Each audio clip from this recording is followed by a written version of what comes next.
Welcome to part 2 of the Yeticast Halloween Special, where I am feasting on Freddy's corpse to figure out what the hell happened to A Nightmare on Elm Street. If you haven't watched part 1, click the link down below for a few laughs and to catch up.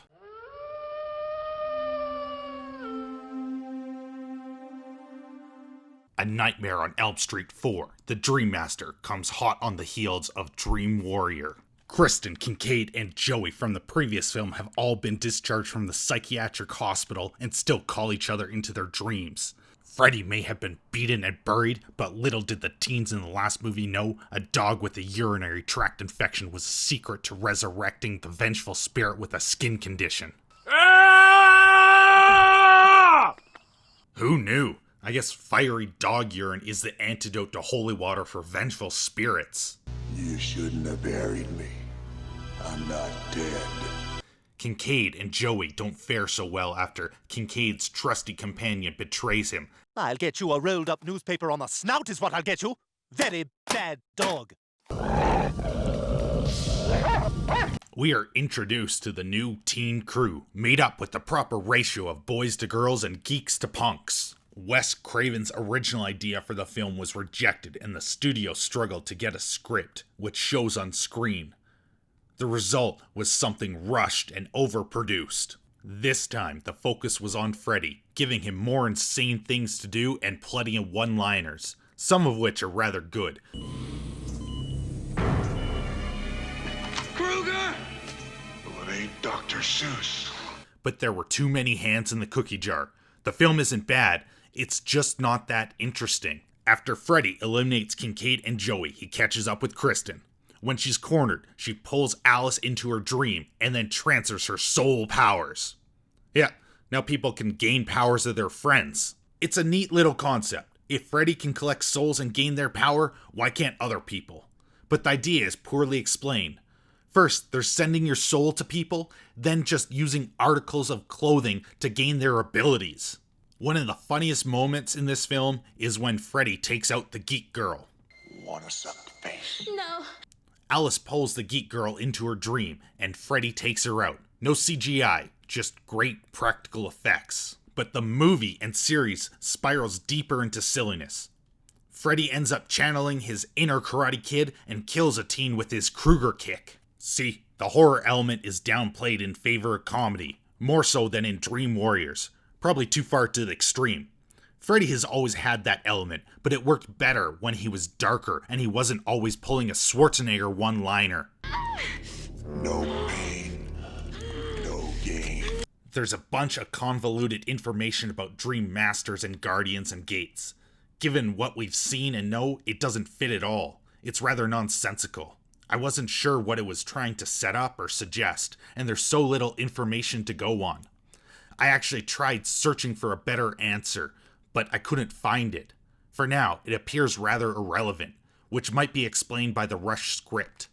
After the new crew has been murdered by Freddy Schwarzenegger, Alice has her very own montage, because everyone getting ready for a fight needs their own montage. Montage! Yeah!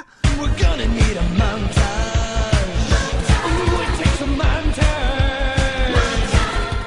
With their newfound montage, yeah, power, Alice faces off against Krueger. Alice uses all of the powers from her new cookie-cutter Hollywood friend group to weaken Freddy, but that doesn't stop him. No, Freddy has a body image issue of a moody teenager and is defeated when he sees his own reflection. Then we get a cool scene where all the souls claw their way out of Freddy. Another movie down, another Freddy bites the dust. But just like all the rest, we catch one last glimpse of Freddy, this time in a fountain. He may be down, but he isn't out. At this point, I'm not sure what would actually end him.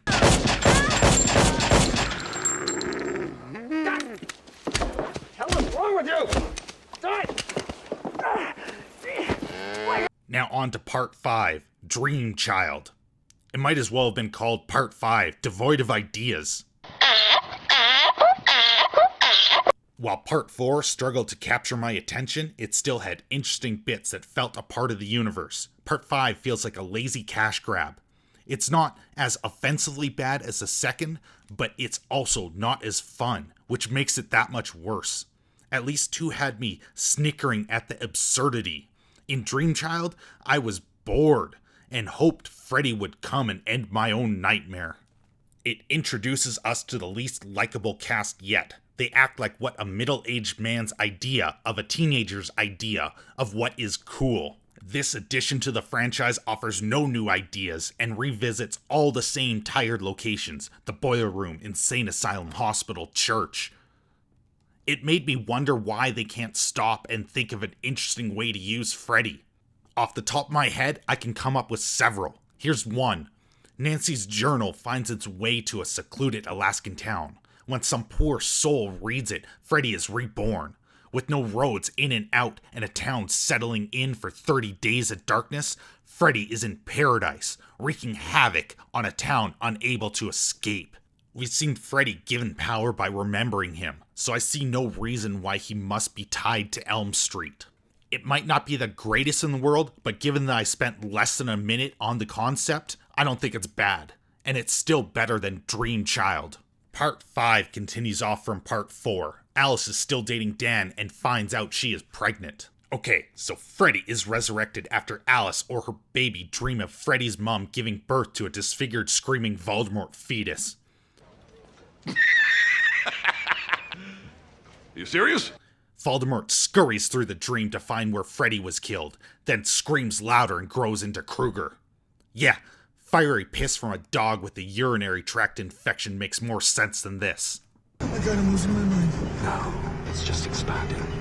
Dream Child is rather forgettable. After watching the film, I found myself needing to continually check my notes to remember what happened. My brain blocked the memory like a traumatic experience. The acting in A Nightmare on Elm Street has never been exceptional, but in Part 5 is absolutely flat. The lines are delivered with the passion of a DMV worker. The dialogue couldn't be saved even if the actors delivered them with a bit of punch, the exception being Robert Englund, who always shines as Freddy. Every time the rest of the cast is together on screen, it made me root for Freddy. The emo version of a stoner is about as likable as a paper cut between your fingers. But even with unlikable characters, the kills weren't that interesting. I guess the MPAA required serious cuts to the film.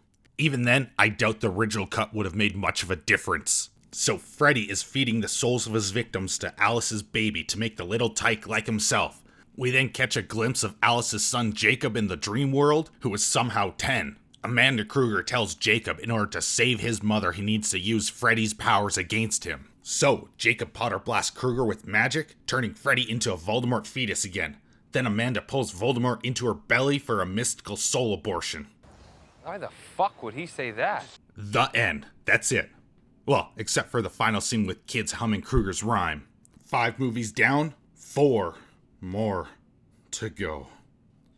Oh, sweet merciful God. Please, have mercy. Oh, not tonight. After watching number 6, Freddys Dead, The Final Nightmare, I now know what it feels like to have an aneurysm.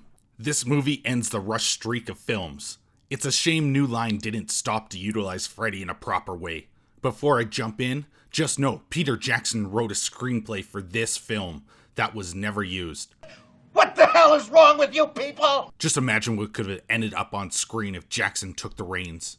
The movie starts with a computer image telling the viewer that almost all children and teens in Springwood, Ohio have died under mysterious circumstances, and the adults have succumbed to psychosis.